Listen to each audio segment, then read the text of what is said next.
RL Location Automobile. Pour toutes vos locations de voitures et utilitaires en Guadeloupe, faites appel à RL Location Automobile.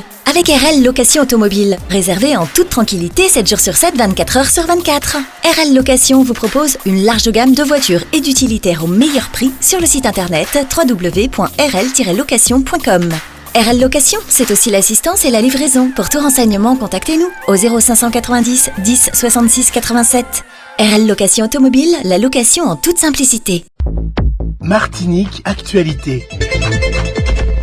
C'est une histoire tellement triste. Ce garçon a 20 ans, il vit chez sa mère, chemin Borde au Gros Morne, et sa compagne lui rend souvent visite avec leur petite fille, âgée de 2 ans. Et c'est là que se produit le drame. Sa maman et sa grand-mère, la mère du garçon donc, sont à l'intérieur. Mais la fillette sort de la maison au moment même où son papa, au volant de sa camionnette, fait marche arrière. Il ne la voit pas et l'écrase. C'était hier, mercredi, aux environs de 13h30. La fillette décède. Rappelons que seules des communes du nord de la Martinique, le Morne-Vert, Font-Saint-Denis, Grand-Rivière, Macouba et le Marigot ont été intégrés au dispositif Village d'avenir. Est-ce parce que les dossiers de Cap-Nord étaient mieux montés? Est-ce parce que cette EPCI a été la seule à déposer des dossiers? Est-ce parce que les promoteurs de ce dispositif, les promoteurs hexagonaux, sont sensibles au développement du nord de la Martinique? En réalité, il faut rappeler que le dispositif vise à accompagner les communes rurales de moins de 3500 habitants. C'est dans le nord de la Martinique que se trouvent ces communes. Si dans le Nord Caraïbe, c'est l'installation d'une zone de mouillage organisée à Saint-Pierre qui fait débat, dans le Nord Atlantique, c'est l'hôpital de Trinité et sa reconstruction. La directrice de l'ARS vient d'indiquer en effet que cette construction ne se ferait pas parce que le terrain préconisé n'y est pas propice. Il serait trop en pente. Bien entendu, personne ne comprend que cet argument soit soulevé aujourd'hui alors que le projet est vieux de près de 20 ans. En réalité, on peut imaginer que la Martinique est désormais touchée par un débat qui existe depuis des années en France hexagonale. C'est celui des hôpitaux de proximité. Sont-ils nécessaires? Sont-ils souhaitables? Ceux qui ne sont pas partisans de ces hôpitaux affirment qu'ils coûtent cher pour des soins qui ne sont pas toujours de grande qualité.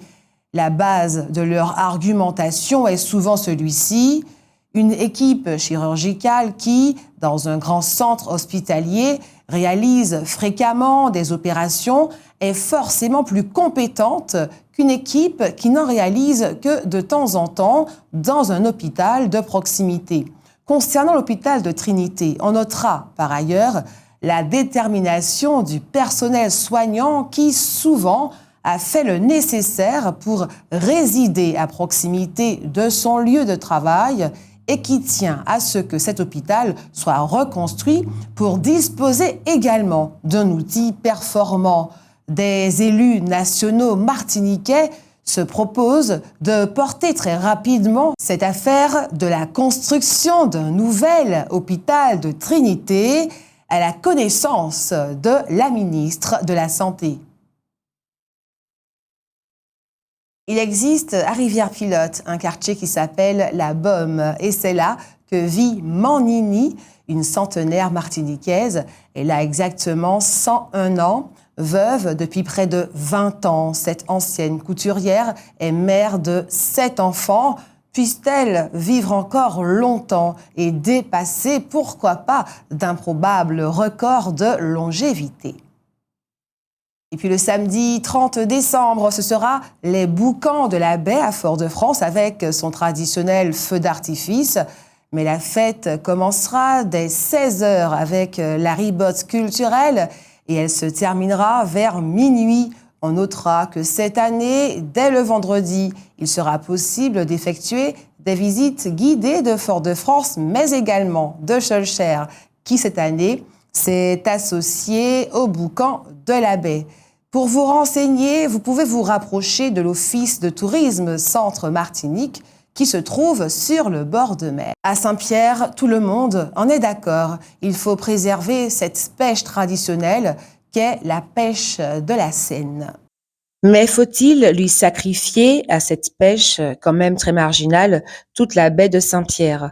Pour ceux qui ont la charge de développer ce pays, et en particulier Saint-Pierre, la réponse est évidemment non. Dès lors, des discussions sont engagées pour que soit créée une zone de mouillage organisée qui satisfasse tout le monde. Dans cette affaire, les pêcheurs ont reçu le soutien du député Marcelin Nadeau. ONews Radio sur outremernews.fr.